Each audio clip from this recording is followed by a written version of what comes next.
안녕하십니까? 이번 시간은 건축기사, 건축관계법규 2021년 올해 시행됐던 문제를 풀어보겠습니다. 자, 요 시험에서도요, 건축법이 14문제, 주차장법이 2문제, 국토의 계획 및 이용의 관리 4문제, 이렇게 출제가 됐습니다. 먼저 첫 번째 문제 보겠습니다. 첫 번째 문제는 건축법과 연관되어서 계단에 대한 것과 복도에 있어서 설치 기준, 계단과 복도라는 것에 있어 설치 기준에 대한 건데, 계단 및 복도는 안전과 연관된 규정들로 되어 있다. 즉 많은 사람들이 몰리게 되고 또 이렇게 오르다 내리다 보면 다칠 수가 있고, 또 화재가 났을 때 복도로 많은 사람이 몰려오기 때문에 충분한 복도의 유연어비를 갖추게끔 건축법에 규정되어 있는데요. 첫 번째 문제의 보기를 보시겠습니다. 높이가 3m를 넘는 계단에는, 자, 계단 높이가 3m를 넘게 되면, 자, 이렇게 낙상의 우려가 있을 수 있기 때문에 높이 3m 이내마다 유연어비에 해당되는 120cm 이상의 계단참, 이렇게 계단이 이렇게 이어질 때, 계단에 대한 것들이 이어질 때 일정한 높이가 되면 이런 계단참을 만들고 다시 이런 식으로 계단이 이어가는 쉴만한 공간인 계단참을 3m 이내마다 유연업이 120cm 이상으로 설치해야 된다. 맞는 내용이 되겠고요. 두 번째 보기를 보시면 거실의 바닥 면적의 합계가 100제곱미터 이상인 지하층에 설치하는 계단에 해당되는 경우, 이와 관련된 부분에 대한 것도 계단 및 계단 참의 유연너비에 대한 경우는 120cm 이상으로 넓게 해야 된다고 보시면 돼요.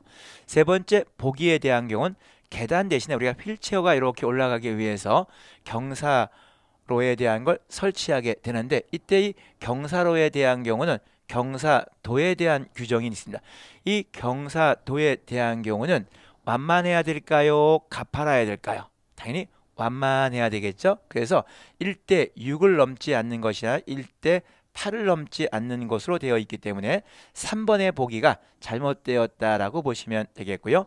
네 번째 보기에 대한 경우는 문화 및 집회시설 중에서 이 가운데 공연장과 관련된 부분에 개별 관람실과 연관된 이 개별 관람실은 300제곱미터 이상인 경우, 이와 관련된 경우에 바깥쪽에는 그 양쪽 및 뒤쪽에 각각의 복도를 설치해서 화재가 났을 때 긴급하게 이렇게 피난할 수 있도록 이러한 규정이 정해져 있다. 이렇게 보시면 되겠습니다. 1번 문제에 대한 계단과 복도와 관련된 설치 기준에 대해서 살펴봤고요. 다음은 두 번째 문제 보겠습니다. 면적과 관련된 건축법상의 문제인데요. 자, 면적 등의 산정 방법과 관련돼서 용어에 대한 것 중 잘못 설명된 것은 어떠한 것인가? 자, 이 용어는 대지 면적에 대한 혹은 건축 면적, 용적률과 연관된 연면적에 대한 것, 그리고 건축물의 높이와 관련된 걸 주어 놓고 이 관련된 용어에 대한 것이 서로 연결이 잘못된 것은 어떠한 거냐고 물어본 것인데요. 1번 보기, 대지 면적은 수평 투영 면적으로 한다. 맞죠? 위에서 밑으로 내려받은 가로 곱하기 세로한 면적이 되겠고요. 두 번째, 건축 면적에 대한 것은 수평 투영 면적이긴 하지만 건축물의 외벽의 중심선, 외벽이 없는 경우는 기둥의 중심선에 가로 곱하기 세로한 수평 투영 면적이 되겠고요. 세 번째 보기는 용적률 산정에 있어서 지하층의 면적이 포함되느냐 포함되지 않느냐 하는 것인데, 이 용적률이라는 것은 대지 면적에 대한 건축 연면적의 비율이고, 용적률을 규제하는 것은 부피, 덩어리를 규제하는 것이기 때문에 이것은 지상의 덩어리, 지상의 부피를 규제하기 때문에 지하층에 대한 것은 자, 용적률 산정식 분자값의 건축 연면적의 제외가 됩니다. 그런데 여기는 포함된다 그랬기 때문에 잘못된 설명이다라고 보시면 좋겠고요. 일반적으로 건축물의 높이를 산정할 때에는 도로면으로부터 측정하는 것이 아니라 지표면으로부터 그 건축물의 상단까지의 높이를 해당 건축물의 높이로 산정하는 기준이 건축법상 규정되어 있다. 이렇게 보시면 되겠고요. 여러분들 교재에 해설해 보시면 용적률 산정에 있어 연면적에서 제외되는 부분은 지하층의 면적 외에도 지상층의 주차용으로 사용하는 면적이라든지 초고층 건축물의 피난 안전구역, 그 그리고 경사 지붕 아래의 대피 공간에 대한 것들이 산정에서 제외된다는 거 꼭꼭 기억해 두시면 되겠습니다. 다음은 세 번째 문제 보시겠습니다. 세 번째 문제는요, 시험에 자주 언급되고 있는 것들인데요. 자, 설비와 관련되어서 급수관의 지름에 대한 것은 최소 어느 정도의 기준을 만족해야 되느냐 하는 것인데, 자, 여기 시험 문제에서 주어지기는 가구 또는 세대수로 주어져 있지 않고요. 아마도 가구와 세대수가 불분명해서 바닥 면적에 있어 합계가 300제곱미터인 주거용 건축물에 대해서 자, 물어보고 있네요.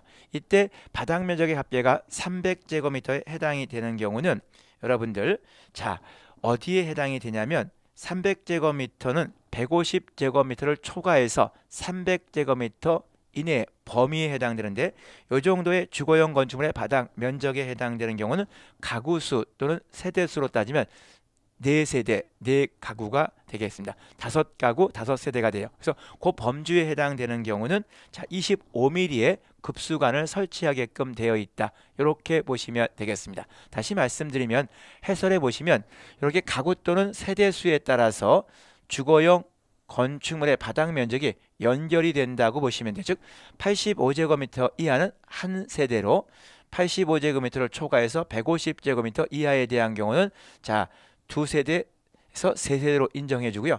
150제곱미터를 자, 초과해서 300제곱미터 이하에 해당되는 경우는 4가구에서 5가구에 해당되니까 이런 경우는 얼마가 된다? 25mm에 해당이 된다고 보시면 돼서 2번이 정답에 해당된다고 보시면 되겠습니다. 다음은 448페이지의 문제 4번 보시겠습니다. 448페이지의 4번.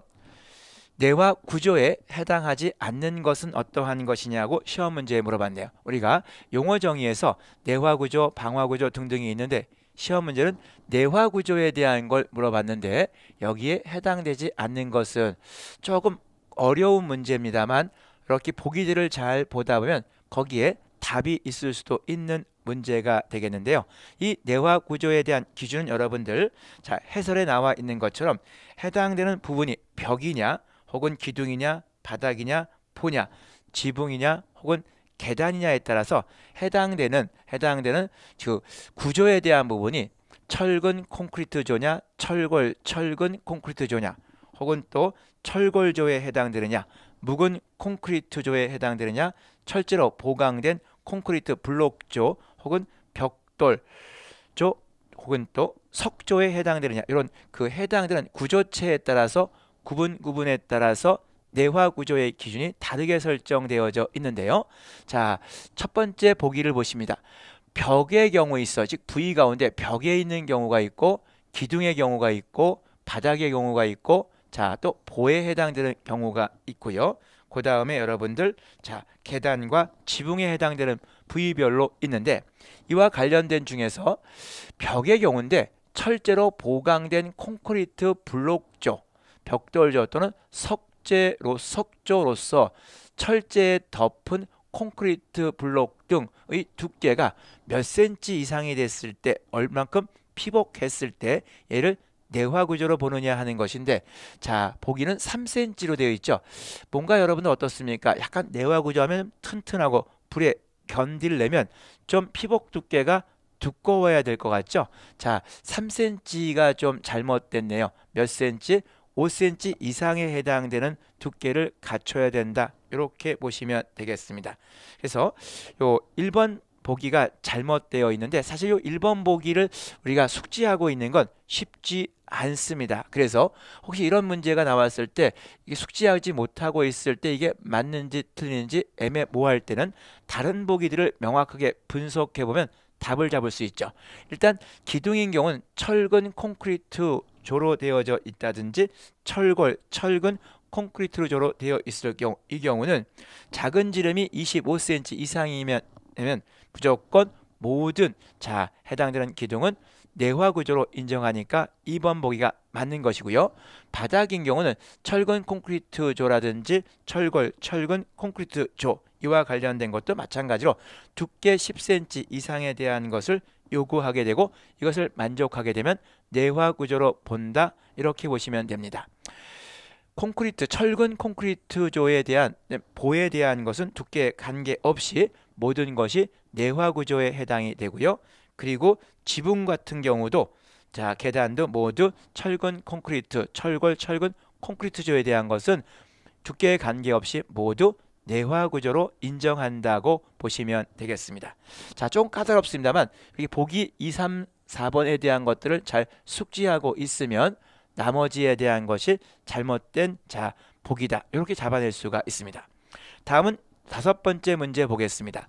국계법에 관련된 문제에 대한 것으로서 박스 속에 수록해 놓고 요 해당되는 자, 개념, 정의가 무엇을 가리키느냐 하는 것인데요.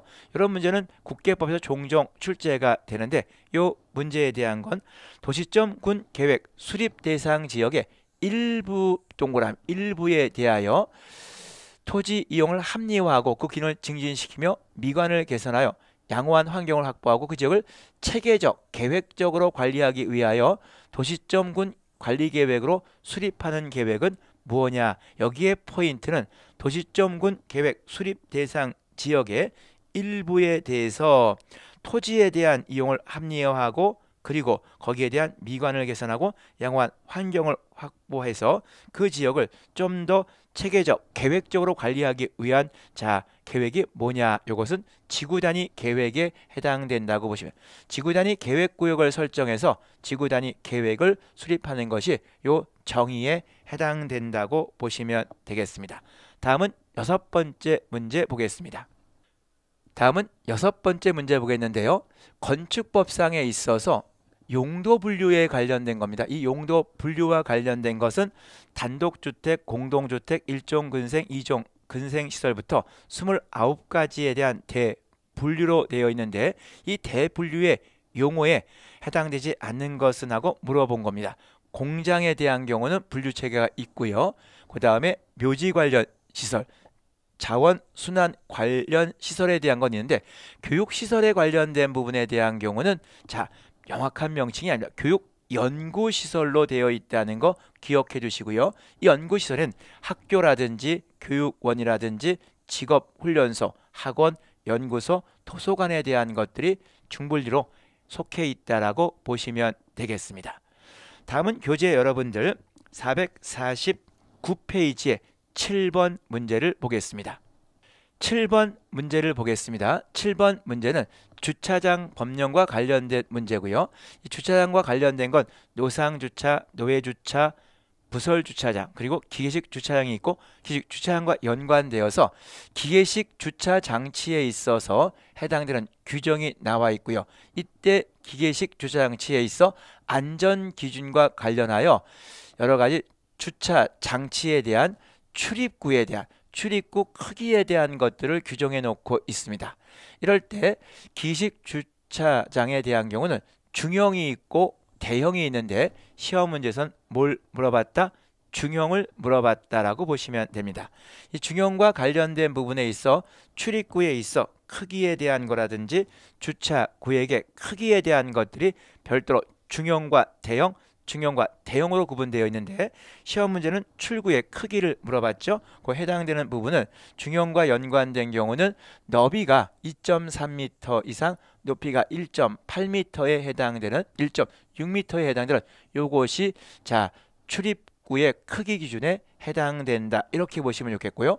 만약에 시험 문제에서 다음에 자 대형 기계식 주차장의 주차 장치 출입구의 크기를 물어봤다면 대형인 경우는 너비 2.4m에 높이 1.9m에 해당된다고 보시면 좋겠고요. 그 다음에 해설에 나와 있는 것처럼 출입구에 있어서 자 크기에 대한 것도 물어볼 수 있지만 주차 구역에 있어 크기에 대한 것도 중형과 대형으로 구분되어 있으니까 참고하시면 되겠습니다. 다음은 8번째 문제에 대한 것인데요. 8번 문제에 대한 경우는 7번 문제와 같이 주차장법과 연관된 문제인데요. 여기선 노예주차장에 대한 것의 구조 및 설비, 기준에 대해서 물어봤네요.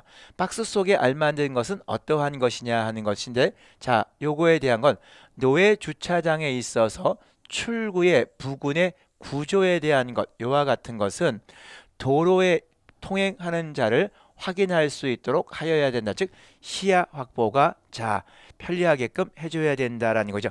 이렇기 위해서는 어떤 조건을 만족해야 된다?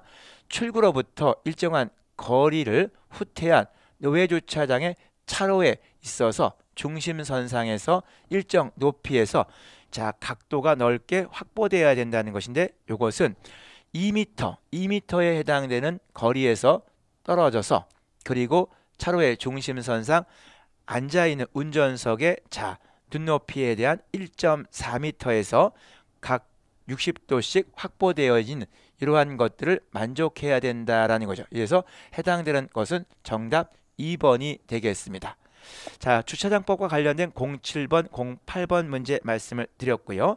다음은 9번째 문제 보겠습니다. 다음은 9번째 문제 보겠는데요. 9번 문제에 대한 경우는 건축 설비와 관련된 규정에서 배연 설비에 대한 것들의 설치 대상물에 속하느냐 속하지 않느냐 하는 것을 물어본 것인데요. 이 배연 설비와 관련된 부분은 일정한 용도에 대한 것들과, 그리고 거기에 관련된 부분에 층수에 대한 것, 6층 이상의 층에 있어서 일정한 용도와 관련된 것들은 거실에 배연 설비에 대한 걸 설치하게끔 되어져 있습니다. 보기 속에서 가만히 보시니까 어때요? 종교시설에 대한 것, 판매시설, 위락시설, 방송통신시설.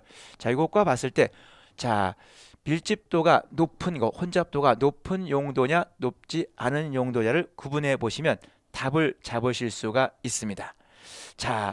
종교시설, 위락시설, 판매시설, 요것은 밀도가 높지만, 여러분들 4번 보기 방송통신시설에 대한 경우는 종교시설이라든지 판매시설이라든지 위락시설에 비해서 혼잡도가 떨어지기 때문에 이런 배연 설비와 관련된 부분을 6층 이상에 설치하지 않아도 된다. 이렇게 확인해 두시면 되겠습니다. 다음은 10번 문제 보겠습니다. 10번 문제에 대한 경우는 건축법과 연관되어서 화재가 났을 때 피난 용도로 광장을 옥상에 설치해야 되는 대상 건축물에 대한 것 중 옳지 않은 것은 하고 물어봤는데요. 보통 5층 이상의 층들이 해당이 되는데, 5층 이상의 층에서 어떤 용도에 대한 것들은 광장을 옥상에 설치해야 되느냐 하는 거죠. 이것도 여러분들 화재가 났을 때 사람들이 많이 몰릴 수 있는 용도냐 그렇지 않은 용도냐를 가지고 구분하시면 되겠죠. 보시면 종교시설이라든지 업무시설이라든지 판매시설, 장례식장과 연관됐을 때 밀집도가, 여러분 거실 면적당 밀도가 가장 조금 적은 것은 어떤 것의 용도로 보이십니까? 아무래도 업무시설에 대한 것이죠. 상식적으로도 여러분들 이렇게 정리하시면 됩니다. 10번 문제는 조금 어려워 보이지만 문제를 잘 읽어보시면 답을 보기 속에 찾을 수가 있고요. 이럴 때 난간과 관련된 것은 옥상 광장 또는 2층 이상의 층에 있는 노대 주위에 난간 설치는 1.2m 이상으로 한다는 것도 함께 알아두시면 되겠습니다. 다음은 450페이지에 여러분들 문제 11번 보시겠습니다. 11번 문제, 건축물의 대지는 원칙적으로 최소 얼마 이상이 도로에 접해야 되는가? 이렇게 대지라고 하는 것은 도로와 매우 밀접하지요. 그래서 이 도로라고 하는 것과 이 대지에 건축물이 이렇게 올라가기 때문에 이 건축물에 있는 많은 이용객들이 들어오고 나가야 되기 때문에 대지는 최소한 도로면에 얼마 일정한 부분을 면하고 있어야 됩니다. 원칙적으로는 얼마에 해당된다? 2m에 해당되는 것들을 면하게 되어져 있다라고 구분하시면 되겠습니다. 다음은 12번 문제인데, 이것은 국계법과 관련된 용도 지구와 관련된 문제가 되겠습니다. 이 용도 지구에 대한 것을 박스에 이렇게 수록해 놓고 이 해당되는 지구는 어떤 지구냐라고 물어봤네요. 건축물 인구가 밀집되어 있는 지역으로서 그 시설 개선 등을 통해서 재해 예방이 필요한 지구라고 했네요. 여기 보니까 건축물 인구가 밀집되어 있고, 그 다음에 재해 예방이 필요한 지구라고 했으니까 보기 속에 여러분들 1번 보기, 2번 보기, 3번 보기, 4번 보기 가운데 자, 일단 3번과 4번에 해당되는 중요 시설물 보호지구와 역사문화 환경보호지구는 좀 이 박스 속에 있는 내용과 조금 동떨어진 기분이죠. 이렇다는 얘기는 1번 보기와 2번 보기로 자, 축소가 될 수 있겠고요. 여기에서는 자, 건축물 인구가 밀집되어 있다는 얘기는 어떻습니까? 일반 방제일까요? 아니면 시가지 쪽의 방제일까요? 당연히 시가지 방제지구가 되겠죠. 그래서 보기 2번이 정답에 해당된다고 보시면 되겠고요. 다음은 13번 문제를 보시겠습니다. 다음은 13번 문제를 보겠는데요. 건축법에서 건축 지도원에 관련된 규정이 있습니다. 이 지도원과 관련된 설명으로 틀린 것은 어떠한 것인가? 이 지도원은 주로 단속하는 업무를 갖고 있는데요. 자, 그다음에 또 신고를 하고 여러 가지를 지도라든지 또 시공 여부에 대한 것들 이런 것들을 확인하는 절차를 갖습니다. 자, 여기서 이 지도원에 있어 3번 보기 자격과 업무의 범위에 대한 건 국토교통부령으로 정한다는 얘기는 곧 시행령에서 정하는 것이 아니라 시행 규칙과 연관된 것을 의미하는 것인데 요 해당되는 것은 시행 규칙에서 정하는 것이 아니라 건축 조례로 정하고 있기 때문에 잘못된 설명이다. 이렇게 보시면 되겠습니다. 다음은 14번 문제 보겠습니다. 14번 문제는 자주 나왔던 문제는 아닙니다만 최근에 자 2021년에 출제가 됐기 때문에 앞으로 계속해서 좀 출제될 수가 있고요. 또 이번은 건축법에서 대지의 정의에 대한 것은 매우 중요한 내용이기 때문에 꼭 알아두십사 부탁드립니다. 건축법상 대지의 정의는 1필지 1대지의 원칙을 두고 있어요. 하나의 필지가 하나의 대지라는 규정이 있는데 예외적으로 2개 이상의 필지를 하나에 해당되는 경우로 볼 수도 있고요. 또 예외 규정 두 번째는 하나에 있어서 필지의 일부를 하나의 대지로 보는 경우가 있는데 요 관련된 문제입니다.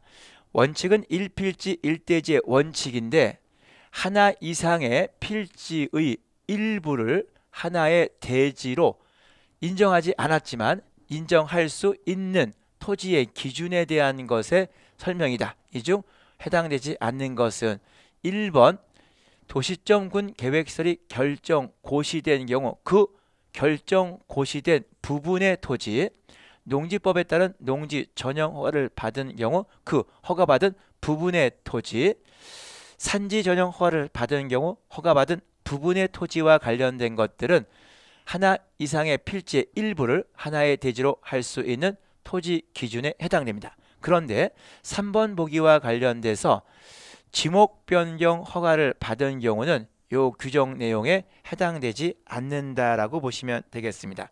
그 관련된 내용에 대한 것이 해설에 나와 있고 그 해설에 대한 부분이 451페이지까지 이어지기 때문에 잘 확인해 주십사 부탁을 드리면서요.